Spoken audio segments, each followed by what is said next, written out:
सच्चा मोक्ष मार्ग पाना हो, सद्गुरुदेव की शरण में आओ। सद्गुरुदेव ने शुद्ध में शुद्ध मोक्ष मार्ग बताया है, और ऐसा नहीं कि बहुत हाई लेवल से बताया है। हाई लेवल से तो बताया है, लेकिन सामान्य जीव भी उन ग्रंथों का अध्ययन करके अपने शुद्धात्मा को पकड़ के मोक्ष मार्ग को साध सकता है। ऐसा कोई मार्ग नहीं है जो इन ग्रंथों में नहीं आया है। ऐसा कोई वाक्य नहीं है जो इन ग्रंथों में नहीं आया है। आप जिस क्षेत्र में बैठे हो, मतलब जिस स्थिति में बैठे हो, उस स्थिति से जगाने वाला मार्ग गुरुदेव के ग्रंथों में मिलता है। उत्तम आर्य धर्म का सुअवसर है। और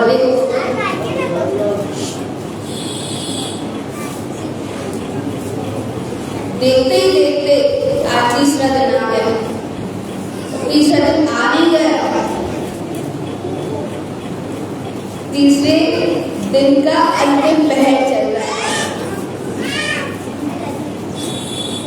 तीसरे दिन का अंतिम पहर चल रहा है। तो देखो, तीसरा दिन भी आ गया, ये भी चलेगा, चौथा भी आएगा, पांचवा भी आएगा, 10वां भी आएगा, तिलक भी हो जाएगा।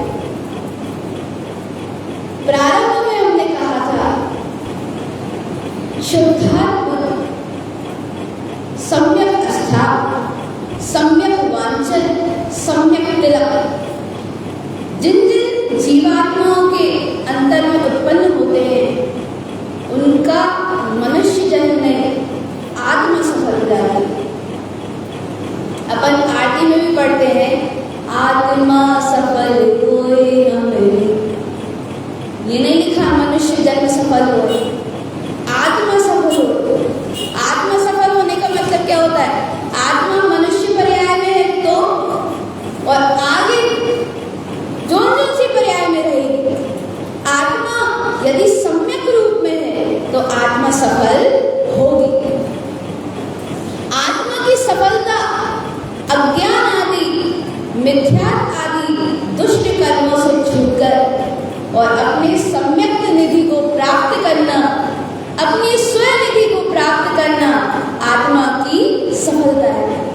भगवान जी, जिस दिन आपको अपने चैतन्य स्वभाव की प्रसन्नता उत्पन्न हो जाए, ध्यान से सुनना, जिस दिन आपको अंदर से अपने चैतन्य स्वभाव का आह्लाद उत्पन्न हो जाए, अपने चैतन्य स्वभाव की महिमा फूट जाए, अपने चैतन्य स्वभाव की अंदर से टंकार लग जाए, समझ लेना हम सफलता की ओर बढ़ गए हैं।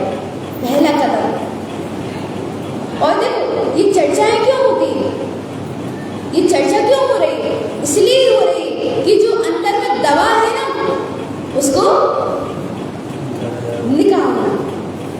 चर्चा इसलिए होती है, जो अंदर में दवा है, आनंद दवा है, प्रसन्नता दबी है, बहुमान दवा है, टंकार दबी है। जब अपन ऐसे शुद्ध वचन सुनते हैं, जिन वचनों को सुनते हैं, तो आत्मा में दबी हुई जो स्थिति है वो प्रकट हो जाती है, बाहर निकल के आती है। भगवान जी, आत्मा की स्थिति जब आपकी बाहर निकल के आने लगे, समझ लेना काम शुरू हो गया है। मोक्ष मार्ग में कदम रख दिया है। और भैया, पहली सीढ़ी पे चढ़ गए हो, देखो, पहली सीढ़ी पे चढ़ गए हो तो दूसरी सीढ़ी पे भी, दूसरी में चढ़ गए हो तो तीसरी में भी चढ़ोगे, तीसरी में भी चढ़ोगे तो चढ़ते चढ़ते चढ़ते चढ़ते चढ़ते एक दिन 14वीं सीढ़ी तक पहुंच जाओ। हो गए वो नदी पार, और क्या हो गए संसार से पार। लेकिन संसार से पार होने के लिए संसार से पार हो जाओ ऐसा विकल्प नहीं करना पड़ता। देखो, बहुत अच्छा पॉइंट है, ध्यान से सुनना। जैसे मान लो किसी जीव को ये विकल्प हो कि मुझे संसार से निकलना है, मुझे संसार से पार होना है, संसार से पार होना है। यदि उसको ऐसा विकल्प हो तो कभी संसार से पार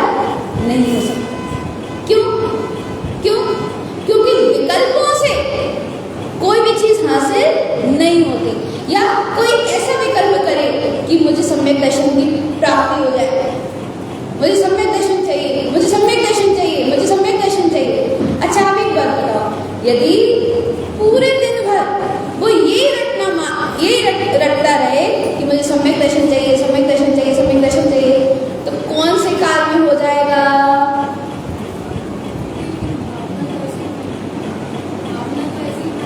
भावना अलग बात है, हम विकल्प की बात कर रहे हैं। विकल्प का मतलब होता है उस चीज की रट्टा मारना। भावना, देखो, भावना बीज के समान होता है, विकल्प बीज नहीं होता। जैसे ऐसा समझो, विकल्प क्या होता है, भावना क्या होती है, उसमें थोड़ा सा अपन अंतर समझते हैं। ठीक, जब जीव को विकल्प होता है तो वो विकल्प के अनुसार पुरुषार्थ नहीं करता। ध्यान से, विकल्प में पुरुषार्थ नहीं है, भावना में पुरुषार्थ है। समझना बात को? विकल्प जब हो रहा है कि मुझे सम्यक दर्शन हो जाए, तो वहां पे जीव पुरुषार्थ नहीं करेगा। और आत्मा में भावना उत्पन्न हो जाए काहे कि मुझे सम्यक दर्शन की प्राप्ति हो। आत्मा में यदि भावना उत्पन्न हो रही है तो वो भावना अकॉर्डिंग पुरुषार्थ करेगा। जैसे अपन सब चर्चा तत्वदेशना सुनने बैठे, क्या लक्ष्य से बैठे? कोई लक्ष्य है अपने पास कि नहीं भैया चर्चा अच्छी है, अच्छी लग रही है चर्चा, सुनने चलो चलो चलो। तो चर्चा भैया देखो, जिनेंद्र परमात्मा की वाणी और बुरी लग जाए तो फिर कहीं ना कहीं अपन में ही कमी है। जिनेंद्र परमात्मा के वचन बुरे नहीं होते, फिर अपन को ही, देखो ध्यान से सुनना, अपन को ही रस चाहिए होता है। भाई फलाना व्यक्ति अच्छा बोल रहा है तो उससे हमें रस मिलने लगता है, साथ में मन का रस जुड़ा रहता है। चर्चा के काल में मन का रस जुड़ा रहता है। फलाना व्यक्ति अच्छा बोलता है, हाँ हाँ भैया वो उनकी चर्चा अच्छी, उनकी चर्चा अच्छी, उनकी चर्चा अच्छी। और फलाना थोड़ा उगे उगे बोलता है, फिर उनकी चर्चा बेकार। तो इसका मतलब क्या है? बोलने वाले में कमी नहीं है, फिर हमारी मानसिकता में कमी है। रुचि नहीं, मानसिकता में कमी है। देखो, यदि जीव को वास्तव में सत्य की रुचि है, जिन वचनों की रुचि है, तो किसी के मुखारबंद से सुन सकता है। लेकिन याद रखना, जो जिन वचन का है उसकी सुनना। एक बात और सुनो, जो कोई व्यवहार की चर्चा करता है, व्यवहारी व्यवहार की चर्चा करता है, उसको नहीं सुनना चाहिए। क्यों? क्योंकि आपके संस्कार कुछ और हो सकते हैं। यदि आप व्यवहारी व्यवहार की चर्चा सुनते चले गए तो वैसे ही तो व्यवहारवासी हैं अपन, वैसे ही तो निमित्ताधीन दृष्टि अपनी। और व्यवहार की चर्चा सुनने पर क्या होता है? निमित्ताधीन दृष्टि और पुष्ट होती है, टूटती नहीं है। आ रही समझ में? निमित्ताधीन दृष्टि जो है ना, वो टूटती नहीं है, पक्की हो जाती है कि भैया व्यवहार में ऐसा रहना चाहिए, व्यवहार में ऐसा रहना चाहिए, ऐसा बोलना चाहिए, ऐसा खाना चाहिए, ऐसा रहना चाहिए। ये तो भैया सबके अपने अपने संस्कार हैं। और भैया देखो, सदाचारी भूमिका में सबके पास विवेक है। अपनी सदाचारी भूमिका में अपन सबके पास विवेक है। क्या खाना चाहिए, कब खाना चाहिए, कैसे बोलना चाहिए, ये सबके पास विवेक है। अब अपन उस विवेक का इस्तेमाल ना करें तो वो अपनी भूल है। ध्यान से समझना, विवेक सबके पास है, लेकिन उसका इस्तेमाल कोई कर लेता है, कोई नहीं करता। जैसे किसी व्यक्ति को बात बात पे गुस्सा आ जाती है, छोटी छोटी बातों पे गुस्सा आ जाती है, इसका मतलब ये कि उसके पास विवेक तो है पर वो इस्तेमाल नहीं कर रहा। कैसे हो रही बात? उसके पास विवेक तो है लेकिन वो यूज नहीं कर रहा, इस्तेमाल नहीं कर रहा। भैया कैसे इस्तेमाल करें? ऐसे इस्तेमाल करना चाहिए कि वर्तमान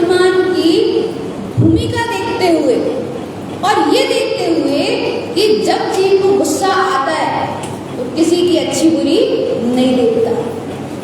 गुस्सा आने के पीछे क्या होता है? अहम होता है। जिस जीव के पास जितना अहम होता है उसको गुस्सा, कोई गुस्सा बाहर तक निकाल देता है, कोई गुस्सा मन में दबाए रहता है, लेकिन गुस्सा सबको आता है। गुस्सा आता है, कोई दबा लेता है, कोई उड़ेल देता है।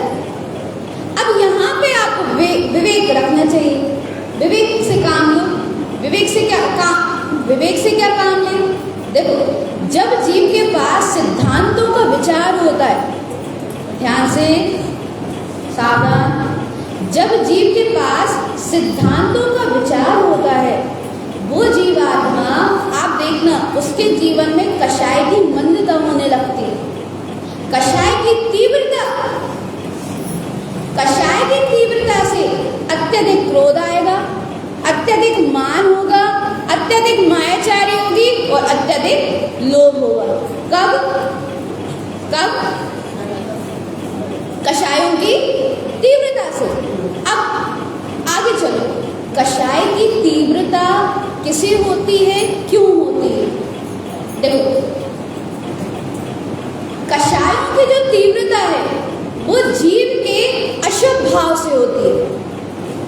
अशुभ आश्रम के कारण से कषायों की तीव्रता होती है।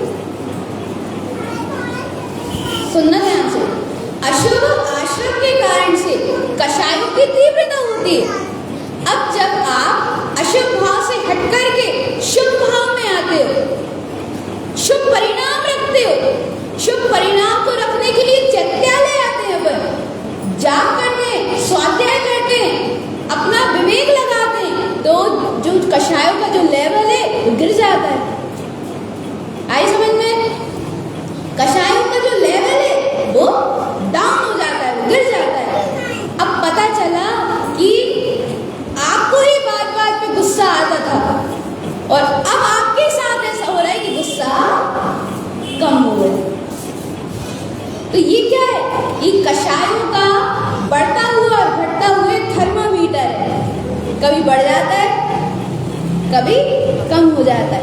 तो अशुभ भाव के कारण से बढ़ जाता है, शुभ भाव के कारण से घट जाता है। इसलिए बार बार बोलते हैं, जहां पर भी ऐसा सत्समागम मिले, लेकिन याद रखना, हर कहीं नहीं, जो जिनेंद्र परमात्मा के शुद्ध वचन कहने में सामर्थ्य है और जिसकी कथनी कैसी हो, एक सी हो, जो वो कह रहा है उसके वो आचरण में भी हो, तो वो जीवात्मा कभी भी गलत नहीं बोलता। क्यों? क्योंकि वो जीवात्मा कथितम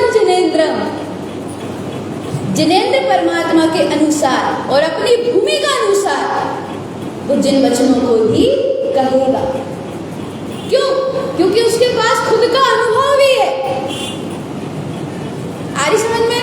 खुद का अनुभव है, खुद के अनुभव को सामने रख करके वो जिनेंद्र परमात्मा के वचनों को ही कहता है। ऐसे लोगों को सुना कर कुछ नहीं रखा जब व्यवहार की चर्चा सुनने में। बहुत मतलब कई लोगों की रुचि रहती है, ये फलाने की जो बातें हैं वो बहुत अच्छी होती है, तो जो बातें हैं वो बातें काहे की? व्यवहार की बातें। अच्छा, व्यवहार की बातें मतलब यदि घुमा फिरा करके एक पॉइंट पे लाया जाए तो सिर्फ संस्कारों की पुष्टि हो रही है और कुछ नहीं हो रहा। वहां पे मोक्ष मार्ग जैसा कुछ नहीं रखा। आ रही समझ में? तो उत्तम आर्जव का सुअवसर है। उत्तम का मतलब होता है सम्यक। उत्तम अर्थात होता है सम्यक भाव पूर्वक। अपन मंदिर विधि में जयमान में भी पढ़ते हैं, सम्यक भाव उद्योत कर शिव मग दियो बताया। किसको उद्योत कर? शुभ भाव नहीं बोला, देखो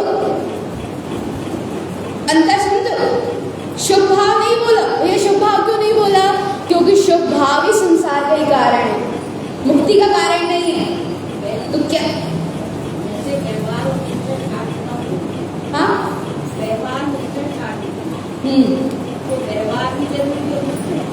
पहली बात तो ये कि आप जिस व्यवहार की बात कर रही हो, व्यवहार गुरु महाराज ने बताया ही नहीं। पंडित पूजा जी ग्रंथ की अंतिम गाथा है और इस अंतिम गाथा में जो व्यवहार निश्चय आया है उसको समझना अत्यधिक आवश्यक है, क्योंकि कई लोग यहाँ पे भी थोड़े से गड़बड़ हो जाते हैं कि भैया पहले तो निश्चय होता है लेकिन गुरु महाराज ने व्यवहार बताया है। देखो इसका एक अलग विज्ञान है भैया, ध्यान से समझना। अब आपने प्रश्न किया है तो उत्तर देना कंपल्सरी है। देखो व्यवहार का मतलब होता है आत्मा का शुद्ध व्यवहार, बाहर का व्यवहार नहीं। आत्मा का जो शुद्ध व्यवहार है वो है सम्यक दर्शन रूप, सम्यक ज्ञान रूप, सम्यक चारित्र रूप। क्या? आत्मा का शुद्ध व्यवहार। आत्मा का शुद्ध व्यवहार क्या है? सम्यक दर्शन, ज्ञान, चारित्र।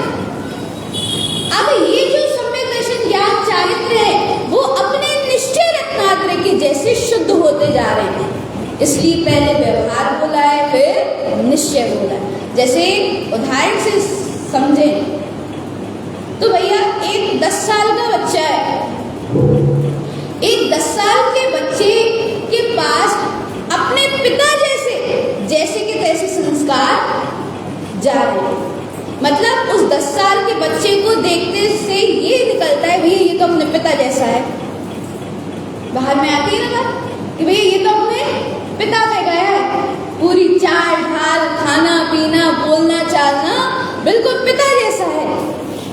तो बच्चा हो गया व्यवहार, पिता हो गए निश्चय।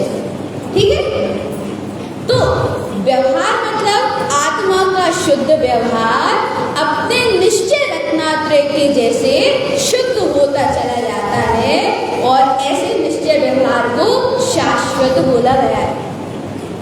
ठीक है, समझ में आ गई? समझ में आ गई? आ गई। तो निश्चय व्यवहार, निश्चय शाश्वत। अब जब भी आप पंडित पूजा जी पढ़ेंगे ना, इस पॉइंट को सामने रखना। और हमने परसों भी बोला था ओमकारस, ओमकार या ओमकारस्य नहीं है, ओमकार और ओमकारस्य। सद्गुरुदेव की जो साधना रही है वो पंच परमेष्टि के आधार से नहीं रही, वो अपने परमात्म स्वरूप के आधार से रही,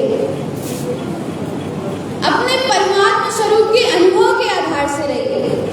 ठीक है, तो क्या रहेगा? ओमकार नहीं, ओमकार। ओमकारस्य नहीं, ओमकारस। तो आज जब धर्म का शुभ अवसर है और जितने आप सरल सहज हो पाते, जितनी हमारे अंदर में माया कषाय चलती है।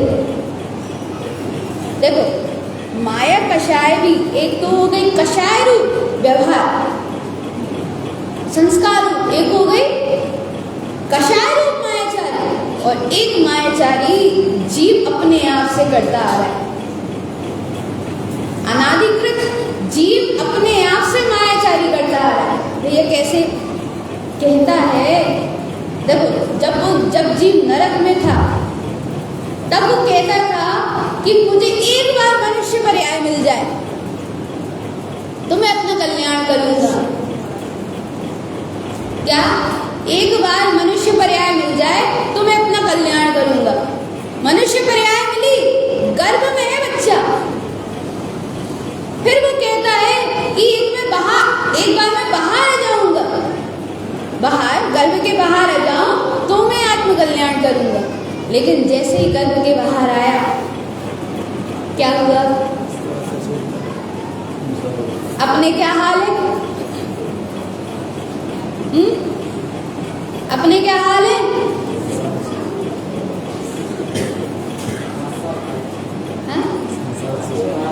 भगवान जी अपने हाल बदलो थोड़े।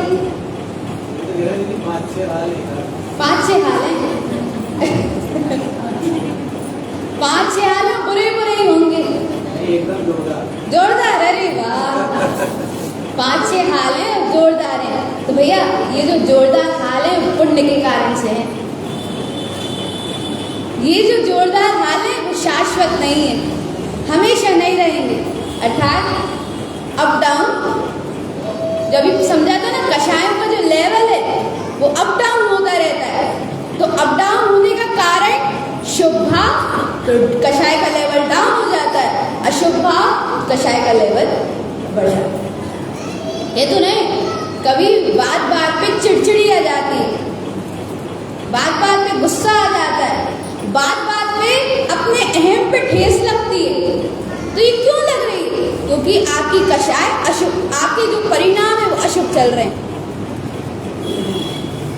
आपके जो परिणाम है वो अशुभ चल रहे हैं। कभी ये मन आता है कि भैया बहुत दिन हो गए, चलो घूमने चले, घूमने चले। अब भैया कहाँ घूमने चले? अब घूमना तो है, चलो तीर्थ यात्रा करें। नाम काय का दे रहे? तीर्थ का। और मन में क्या है? अब आप लोग बताइए आगे, क्या ये मायाचारी नहीं है? ये मायाचारी नहीं है, खुद को ठगना नहीं है। भगवान जी अनादि अनंत काल से ये जीवात्मा खुद को ही ठग रहा है। बाहर में देखो, कहने ऐसा करना तो नहीं, लेकिन एक कहने की अपेक्षा, बाहर में आप किसी को ठगते हो, एक अपेक्षा है भैया, उदाहरण को उदाहरण की तरह लेना। मान लो किसी को ठग लेते हो, वो फिर भी क्षमादान हो जाता है उसका। लेकिन जो जीव अपने आप को ही ठग रहा हो, मिथ्या के कारण से, मोह के कारण से, कषाय के कारण से, अज्ञानता के कारण से, जो जीव अपने आप को ही ठगा जा रहा हो, अनंत काल में अनंत अनंत अनंत पंच परावर्तन करने पड़ेंगे। तो पढ़ेंगे क्या? पंच परावर्तन करते ही आ रहे हैं अपन। अच्छा, आप लोग को ऐसा नहीं लगता कि इसका रोग स्टॉप लगना चाहिए? ऐसे भाव नहीं आते? अभी सब जोरदार चल रहा है ना, इसलिए भाव नहीं आ रहा। मान लो देखो भैया, मान लो देखो जोरदार ना भी चले, पापोदय के कारण से बाहर में जोरदार ना भी चले, तो भी ये जीव को ये भाव नहीं आता कि देखो ये पुण्य पाप का जो स्तर है वो गिरता उठता रहता है, गिरता उठता रहता है, गिरता उठता रहता है। कभी इससे परे होकर, जो कभी गिरता उठता नहीं है, जो हमेशा एक सा रहता है, शुद्ध रहता है, शाश्वत रहता है, जो शुद्ध भूतकाल में था वो ही शुद्ध वर्तमान में भी है, वो ही शुद्ध भविष्य में भी रहेगा। अपने आत्म स्वभाव में कोई अंतर नहीं पड़ता। आत्म स्वभाव का जो लेवल है ना, वो हमेशा ऊर्ध्वगामी रहता है। ओंकारस्य ऊर्ध्वस्य। आत्मा का जो लेवल है वो कभी नहीं गिरता। सावधान, आत्मा का जो लेवल है वो कभी नहीं गिरता। क्यों? स्वभाव ही है। अच्छा, अग्नि के ऊपर कितना बड़ा बर्तन रख दिया जाए कि अग्नि अधोरूप हो जाए? बताओ, बड़े से बड़े वो क्या बोलते हैं? हांडा बोलते, क्या बोलते हैं? बड़े से बड़े वो बर्तन भी रख दिए जाए, भारी से भारी, बड़े से बड़े रख दिए जाए, तो क्या वो अग्नि की लौ को अधोरूप करने में सामर्थ्य है? नहीं है ना? ऐसे ही भगवान जी अपना चैतन्य स्वभाव है, अपनी जो चेतना है, जो नरक में भी रही, घोर आवरण सहित रही, तो भी वो चैतन्य स्वभाव ऊर्ध्वमुखी रहा। निबोध में भी रहा ये जीव, तो भी स्वभाव ऊर्ध्वमुखी रहा। वर्तमान में मनुष्य पर्याय में हो, तो भी स्वभाव में अंतर नहीं आता, स्वरूप में अंतर नहीं आता। चाहे जापान में मिलने वाली शक्कर हो, चाहे आपके घर में पड़ी हुई शक्कर हो, स्वभाव है ना? साइज में अंतर हो सकता है, कलर में अंतर हो सकता है। देखो, साइज में अंतर हो सकता है, कलर में अंतर हो सकता है, लेकिन स्वभाव में अंतर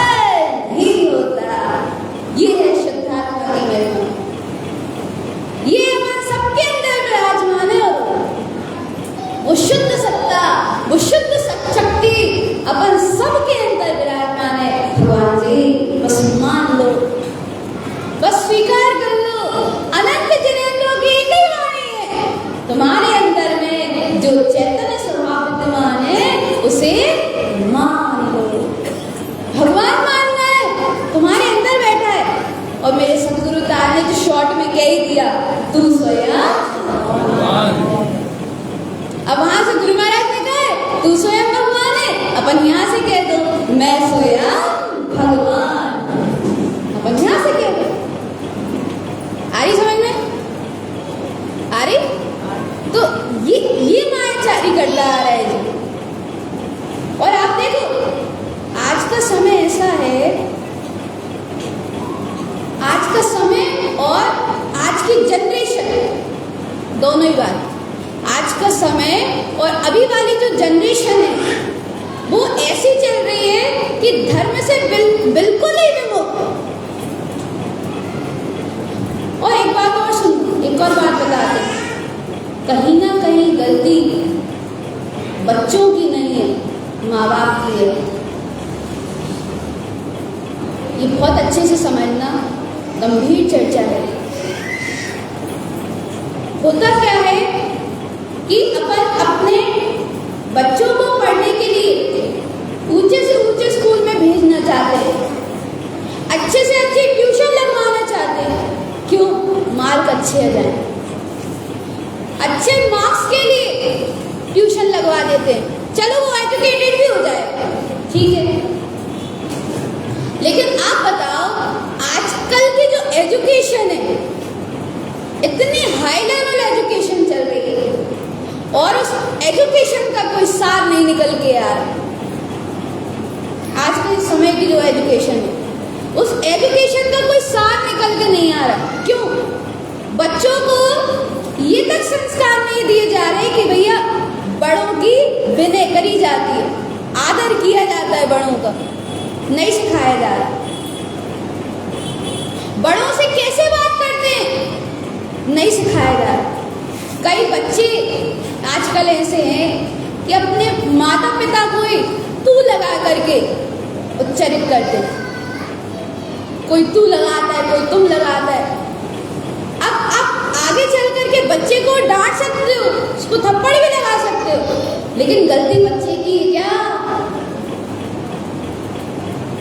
गलती बच्चे की नहीं है।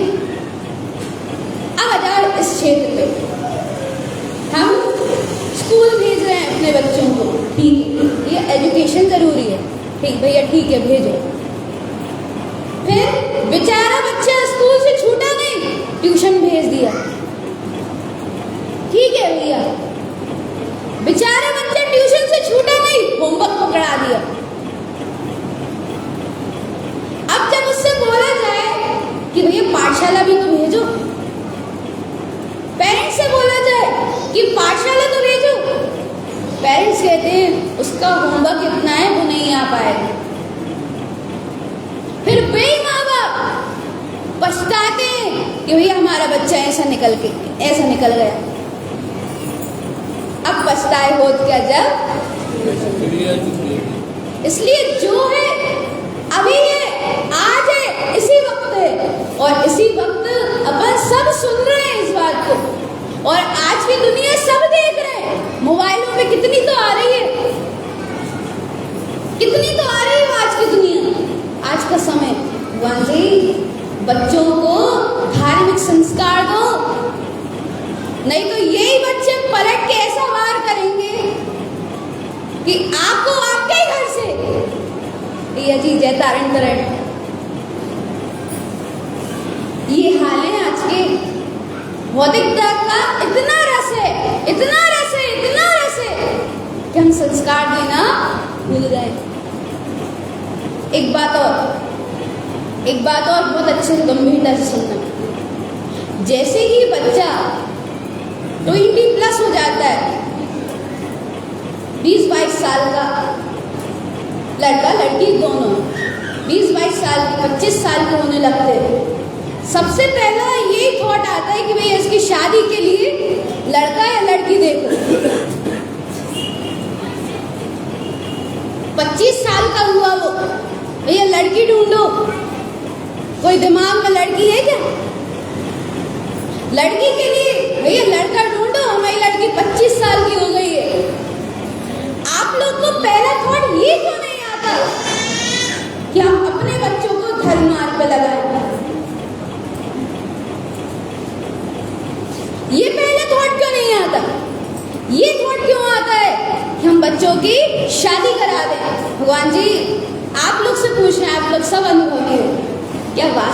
शादी में सुख है? सबसे पूछते हैं, हमारा सबसे प्रश्न है ये, क्या वास्तव में शादी करने के बाद सुख मिलता है? आप लोग बोल नहीं रहे, क्या बात है? सुखी हो क्या? कोई बात नहीं भैया, पुण्योदय चल रहा है आपका। आपको बोला 6 साल हाल है मेरे पास हैं?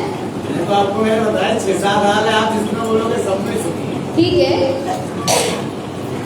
हो सकता है कि आपका एक बात मुझे पकड़ में आ रही है, आपके पास है ना मानसिक सुख ज्यादा है, मानसिक पुण्योदय ज्यादा है।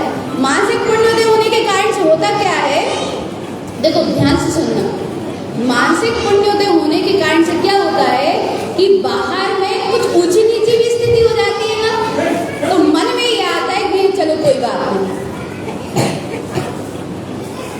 कोई बात नहीं, अपन एडजस्ट कर लेंगे। ये मानसिक पुण्योदय कहलाता है।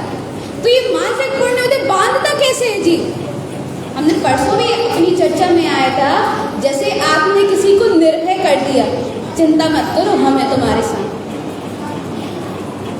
तो इस प्रकार से क्या होता है, जीव मानसिक पुण्य को बढ़ा लेता है। जैसे पूर्व में भी अपन ने कभी धर्म चर्चा करी है, स्वाध्याय किया है, अपन मंदिरों से जुड़े, मतलब धर्म सभाओं से जुड़े, उससे क्या होता है, मानसिक पुण्योदय बन जाता है। अब मानसिक पुण्योदय बन जाता है, अब वो उदय में चलता है। अब स्वाभाविक बात है कि बाहर का उदय एक साथ तो नहीं रह सकता, कभी कुछ रहता है कभी कुछ रहता है, लेकिन मानसिक पुण्योदय के कारण से हर स्थिति परिस्थिति को टैकल करना आ जाता है। सही बात, हर स्थिति परिस्थिति को टैकल करना आ जाता है, ये मानसिक पुण्योदय कहलाता है। लेकिन भैया देखो, इस मानसिक पुण्योदय को यदि हमेशा रखना हो ना, थोड़ा सा धर्म से जोड़ना ही पड़ेगा। क्यों? क्योंकि पुण्य शाश्वत नहीं होता, पाप शाश्वत नहीं होता। आज आपके पास मानसिक सुख है, मानसिक पुण्योदय है, लेकिन वो हमेशा टिका नहीं रहेगा। कभी भी कोई सा भी कर्म ऐसा उदय में आएगा, मान लो एक ही व्यक्ति है, अब उस एक व्यक्ति को आप थोड़े से क्या शब्द देते हैं, थोड़ा सा वो कर रहे हो, परे कर रहे हो कि चलो कोई बात नहीं, कोई बात नहीं, कोई बात नहीं, कोई बात नहीं। 1 बार हो गई, 2 बार हो गई, 10 बार हो गई, 50 बार हो गई। अब 50 बार तक आप बढ़िया समता से चल रहे हो।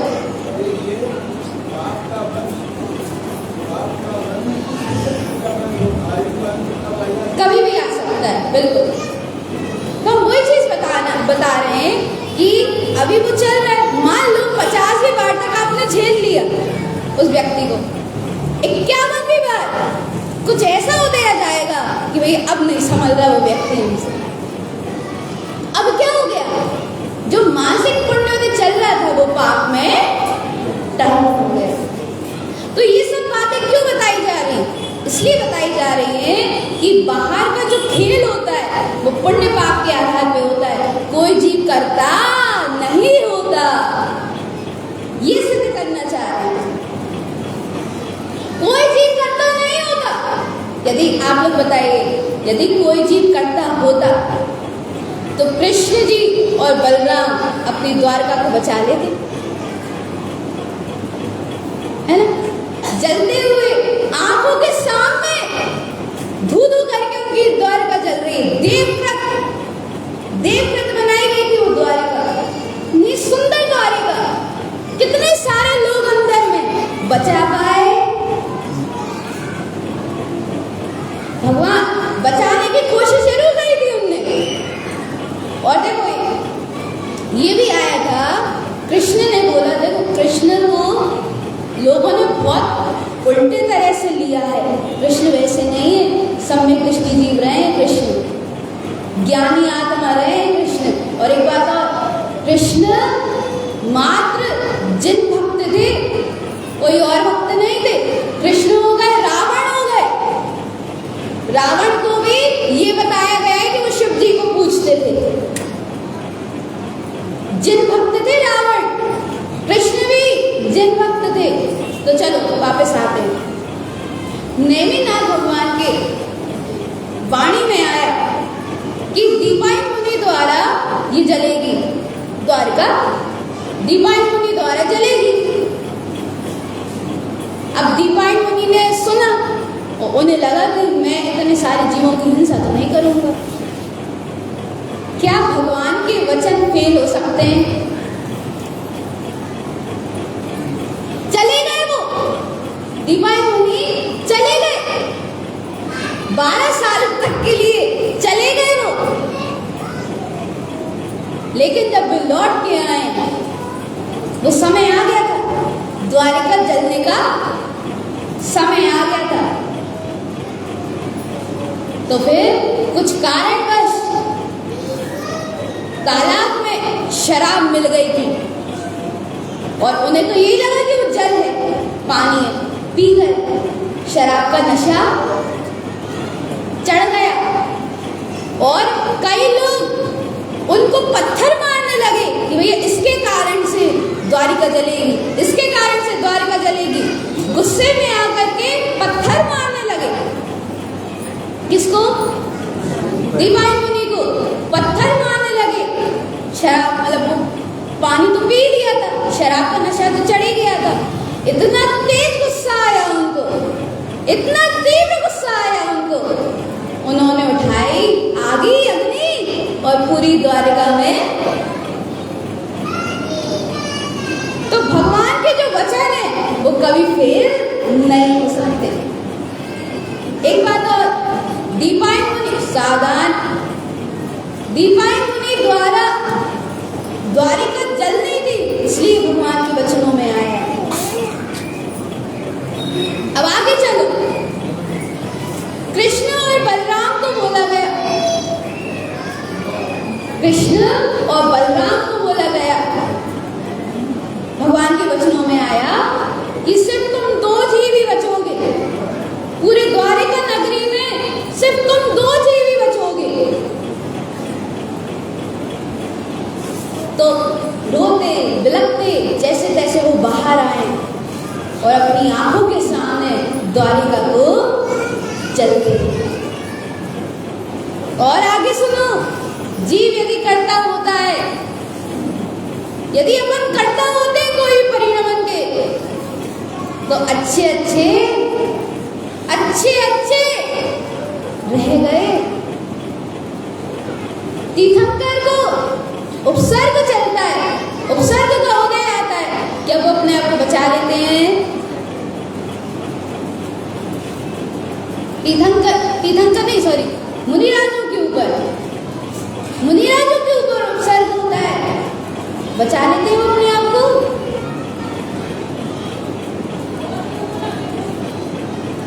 हम एक एक परिणमन के ऐसे कर्ता बन के बैठे हैं, यदि मैं नहीं करता तो कौन करता?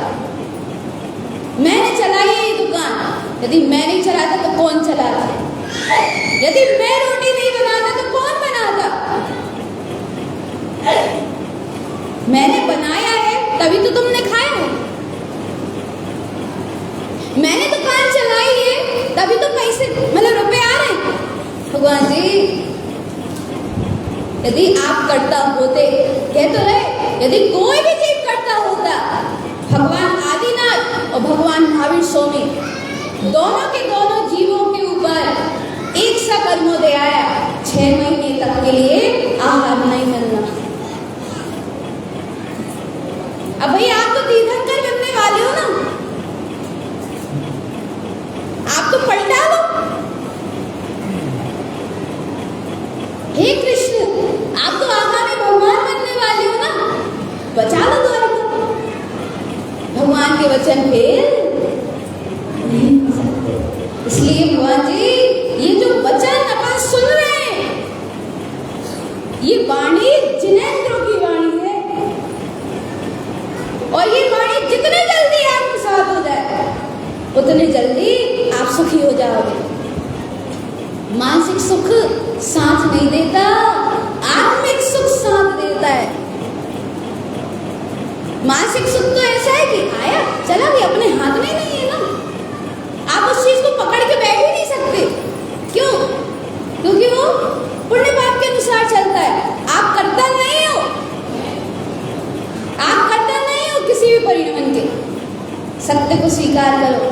मेरा पॉइंट ये था कि जब बच्चे 22 के ऊपर या 25-26 के हो जाते हैं तो सबसे पहला ये विचार क्यों आता है कि इनकी शादी करा।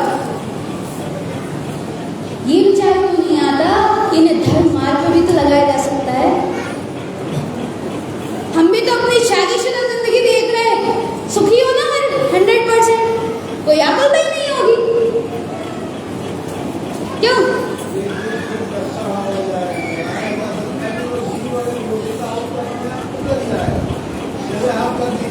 देखो, बाहर के हिसाब से बात चल रही है, और जैसे देखो, बाहर के हिसाब से माँ बाप का कर्तव्य स्कूल भेजने का हुआ। माँ बाप का कर्तव्य, भैया बच्चा हमारा 20 साल का हो गया है, अब इसको थोड़ा थोड़ा दुकान में बिठा लिया जाए, थोड़ा थोड़ा बिजनेस से जोड़ दिया जाए। क्यों? इसे अभी से ही आइडिया हो जाए। तो जैसे व्यवहार के कर्तव्य अनुसार, अभी सिद्धांत अनुसार बात नहीं कर रहे हैं, व्यवहार के कर्तव्य अनुसार बात कर रहे हैं। उसकी योग्यता होगी तो बात तो बिल्कुल ही अलग है, सिद्धांत अपेक्षा बात है। लेकिन बाहर में आप किसी के माता हो, किसी के पिता हो, तो क्या कोई भी माता पिता ये चाहेगा कि हमारा जो बच्चा है नरकों की जिंदगी जिए, परेशानी झेले? जो कर्म बंद हम कर रहे हैं वो कर्म बंद वो भी करे, चाहोगे क्या? तो सबसे पहला थॉट यदि आए तो ये आए कि भैया हम अपने बच्चे को धर्म मार्ग पे लगाएं। और एक बात याद रखना, जिनके बच्चे धर्म मार्ग पे निकल जाते हैं, बच्चे को तो छोड़ो, उनके माता पिता का नाम अमर होता है। गुरु महाराज के माता पिता का नाम याद है? महावीर स्वामी के माता पिता का नाम याद है? आदिनाथ भगवान के माता पिता का नाम याद है ना? क्यों याद है? बहुत पहले की बात है ना? क्यों याद है अभी भी? क्योंकि जो जीव वितरागता के मार्ग पे निकलता है, जो जीव धर्म के मार्ग पे निकलता है, उसका जीवन जयवंत होता है, और उसके जो माँ बाप हैं उनका नाम भी अमर हो जाता है। इसलिए पहला थॉट यदि लाना है तो ये लाना कि मुझे अपने बच्चे को संसार मार्ग पे नहीं धकेलना, ये मोक्ष मार्ग में लगाना। धार्मिक शिक्षा दो ना, और धार्मिक शिक्षा मतलब शास्त्री की शिक्षा नहीं, शास्त्री में ही भेज दिया। देखो भैया, शास्त्री की पढ़ाई यदि आप करवाते हो तो सबसे पहले वो अपने गुरु महाराज से, अपने पंथ से दूर हो जाएगा। क्योंकि शास्त्री जहाँ पे पढ़ाई चलती है वहाँ पे अपने गुरु महाराज का कुछ नहीं बताया जाता। जब वो रिटर्न आता है तो उसे ये भी नहीं पता होता कि मंदिर विधि में क्या क्या होता है, उसे ये भी नहीं पता होता। इसलिए पढ़ाई नहीं, मोक्ष मार्ग पे लगाना, और मोक्ष मार्ग में लगाने के लिए कोई अलग से पढ़ाई की आवश्यकता नहीं पड़ती, कोई नहीं पड़ती है जरूरत। तो भगवान जी व्यवहार के कर्तव्य नाते, व्यवहार के नाते, क्योंकि आप आपके बच्चों के माता पिता हो, व्यवहार के कर्तव्य के नाते सबसे पहले एक भाव ले आना, मुझे अपने बच्चों को संसार में नहीं धकेलना। जो दुख, जो कष्ट, जो कर्मबंध मैं कर रहा हूं, मेरे बच्चे वही कर्मों को बांधे, ऐसा मेरा प्रयोजन नहीं। तो याद रखो, किस अपेक्षा बोल रहे हैं? व्यवहार के कर्तव्य नाते। और एक बात और सुनो, यदि आपके बच्चे कहते हैं, यदि आपके बच्चे कहते हैं कि मेरी शादी नहीं कराना, मैं शादी नहीं करना चाहता, ध्यान से सुनना, मैं शादी नहीं करना चाहता, नहीं मेरी मत कराना, तो पहले पॉइंट में उसको परखना कि क्यों नहीं करना चाहता। आ रही समझ में? पहले पॉइंट पे उसे परखना कि वो क्यों नहीं करना चाहता। यदि उसका भाव सच्चा है, उसका भाव वास्तव में मोक्ष मार्ग लगने वाला भाव दिख रहा है, तो भैया सही कह रहे हैं जिनवाणी साहब ने, उसकी शादी मत कराना। क्योंकि कम से कम आप नहीं तो आपका बच्चा तो निकल जाए। आ रही समझ में? आप नहीं निकल पा रहे मोक्ष मार्ग में, लेकिन आपका कम से कम बच्चा तो निकल जाए, आपकी लड़की या लड़का निकल तो जाए मोक्ष मार्ग में। और इससे बड़ा सुख पूरे तीनों लोगों में कहीं नहीं है। अपार संपदा भी होती किसी के पास, वो संपदा किसी को सुख नहीं दे सकती। आ रही समझ में?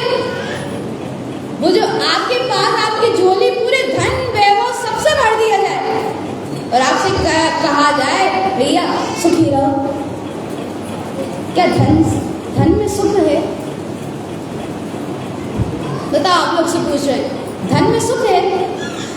सुख नहीं है, बस वर्तमान की जरूरत है। पकड़ना बात को, धन में सुख नहीं है, संयोगी भूमि के अनुसार आवश्यकता है बस। धन की आवश्यकता है बस, सिर्फ आवश्यकता है। लेकिन आवश्यकता से भी ऊपर आसक्ति तक पहुंच जाते हैं। जैसे यदि हम दुकान जाएंगे ही नहीं तो भैया हमारे चलेगा ही नहीं। दुकान में जितना आना है ना उतना ही आएगा, चाहे आप 1 घंटे बैठे रहो चाहे 12 घंटे बैठे रहो, जितना आना है उतना ही आएगा, एक्स्ट्रा नहीं आ सकता। तो हम बैठे क्यों हैं? अपनी आसक्ति के कारण। और आप देखो, उस आसक्ति के कारण हम धर्म चर्चा तक छोड़ देते हैं। उस आसक्ति के कारण हम सत्यवाद को तक छोड़ देते हैं। अरे भैया क्या रखा है? भगवान जी जो है आज है, अभी है, इसी वक्त है। यदि ये बातें अंदर छू गई, ये चर्चा क्यों नहीं छोड़ी जाती? इसलिए नहीं छोड़ी जाती। कौन सी बात किसको कब लग जाए और कब वो बात छू जाए और अपना काम बन जाए, इसलिए चर्चा 1 मिनट की भी नहीं छोड़ी जाती। और देखो ध्यान से सुनना, एक गणना बताते हैं। 2000 सागर के लिए जीव को 30 पर्याय मिलती है। कितनी 2000 सागर के लिए जीव जब इतर निगोर नित्य निगोर से निकलता है, जीव को 2000 सागर के लिए 30 पर्याय मिलती है। मतलब 2 इंद्री, 3 इंद्री, 4 इंद्री और 5 इंद्री, ऐसी 30 पर्याय मिलती है। उसमें भी 16 बार स्त्री पर्याय मिलती है, 16 बार पुरुष पर्याय मिलती है, 16 बार नपुंसक पर्याय मिलती है। और स्त्री पर्याय मिलने के बाद या पुरुष पर्याय मिलने के बाद जीव अपना पुरुषार्थ नहीं कर पाता, जीव सम्यक को नहीं पाता, तो 2000 वर्ष को 2000 सागर को पूरा करते हुए वो वापस निगोद में चला जाता है। और भगवान ऐसा ना हो कि अपनी 2000 सागर की आखिरी पर्याय चल रही, 16वीं पर्याय चल रही है। ऐसा ना हो कि आप 16वीं बार पुरुष हो, ऐसा ना हो कि आप 16वीं बार स्त्री पर्याय में हो। और यदि इस पर्याय में सम्यक निधि को नहीं पाया तो यहां से कहां जाओगे? हैं? कहां जाओगे? नहीं, निगोद। भटकते ही रहेंगे। और क्या, वहां तो व्यवस्था ही हुई है। और कैसे भटकोगे? एक श्वास में 8-10 बार जन्मे हो, मरे हो, भरे हो दुख बार। जन्म करेगा, मरण करेगा, कब कब? एक श्वास में, एक श्वास ली उसमें 18 बार जन्म मरण हो जाता है निगोदीय जीव का। एक श्वास आपकी अपनी नॉर्मल सांस होती है, आप एक नॉर्मल सांस लो, उसमें एक निगोदीय जीव के 18 बार जन्म और मरण हो जाता है। अब आप सोचो वेदना कितनी होती होगी।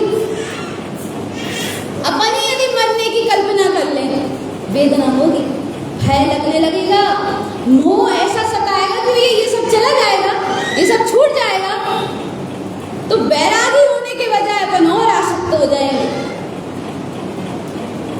भगवान जी ऐसा ना हो कि अपनी अंतिम बेरा चल रही, 16वीं बार चल रही हो, जागो, चेतो, सावधान हो, भगवान के वचनों को आत्मसात करने का प्रयास करो।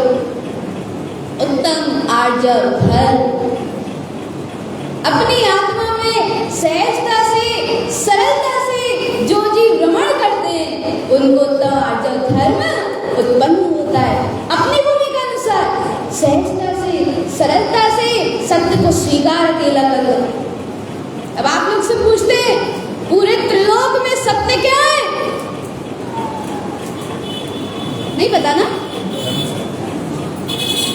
अरे देखो बुरा बुरी, किसी को नहीं पता कि सत्य क्या है। मैं आत्मा हूँ, शरीर नहीं। एक आप ही हो है ना, बाकी दोबारा पूछते हैं, टेक 2। पूरे त्रिलोक में सत्य क्या है?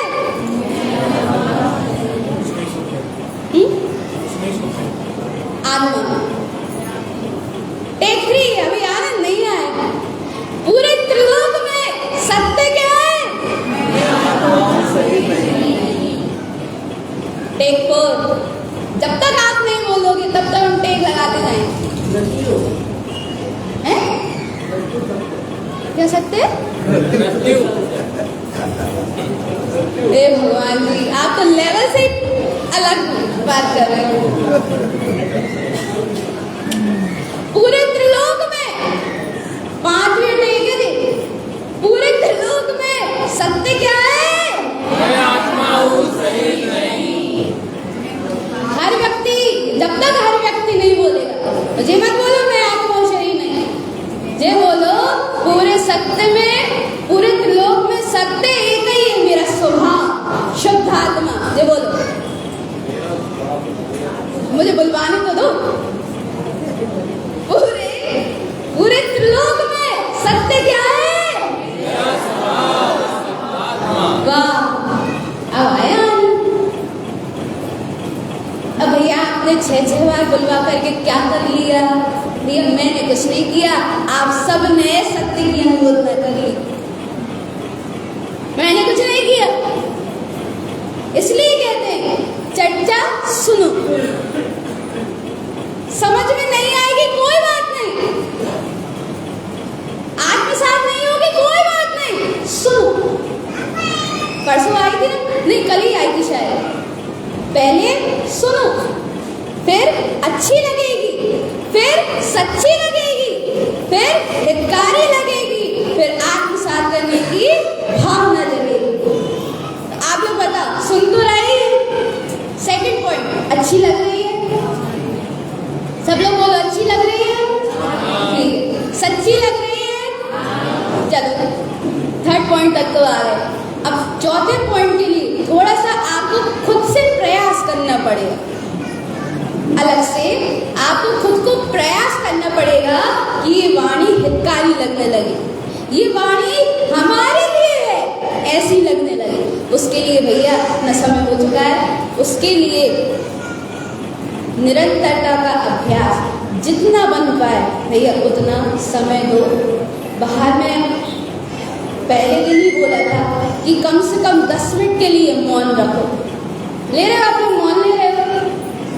कौन कौन ले रहा? कौन कौन रह रहा मौन से? रह रहे भैया? और बाकी आप रह रहे? ठीक है। देखो भैया, सबको 10 मिनट के लिए अकेला मौन रहना है, मतलब कभी भी मौन रहना है। ना जाप करना, ना पाठ करना, ना कोई भावना पढ़ना, ना कोई बिंदी, ना भजन, ना फूलना, कुछ नहीं। सिर्फ आपके लिए वो 10 मिनट है। उन 10 मिनटों में आपको आत्मचिंतन करना है। कोई मंत्र नहीं, कोई जाप नहीं, आपके पास 10 मिनट दिए गए हैं और उन 10 मिनटों में आपको आपकी चेतना का विचार करना है।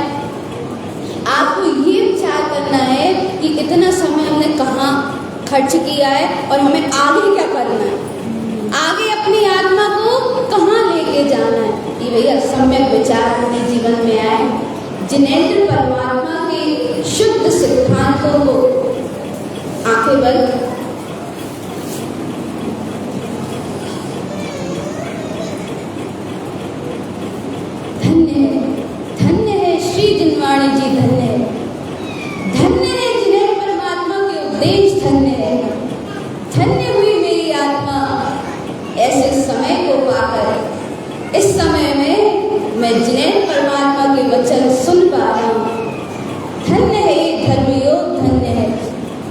महाराज, आपके शरण में मैं आया तो हूँ।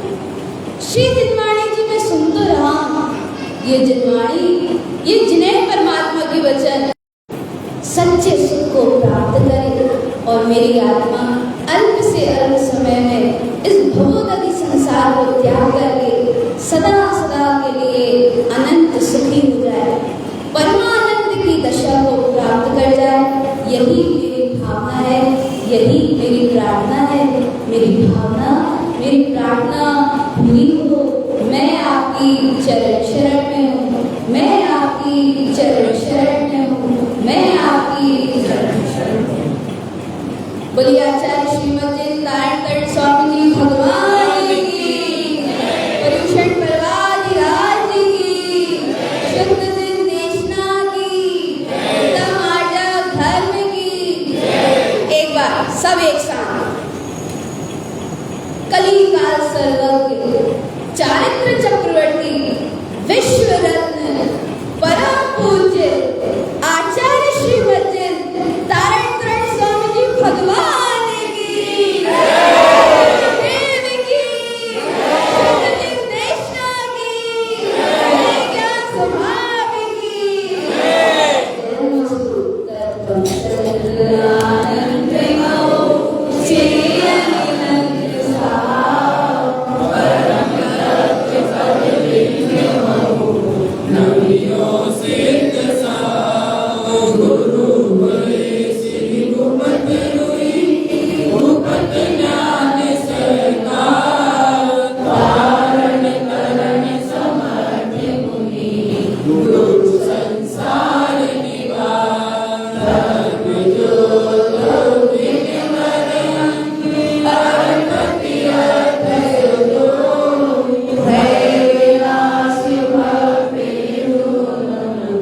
Bye.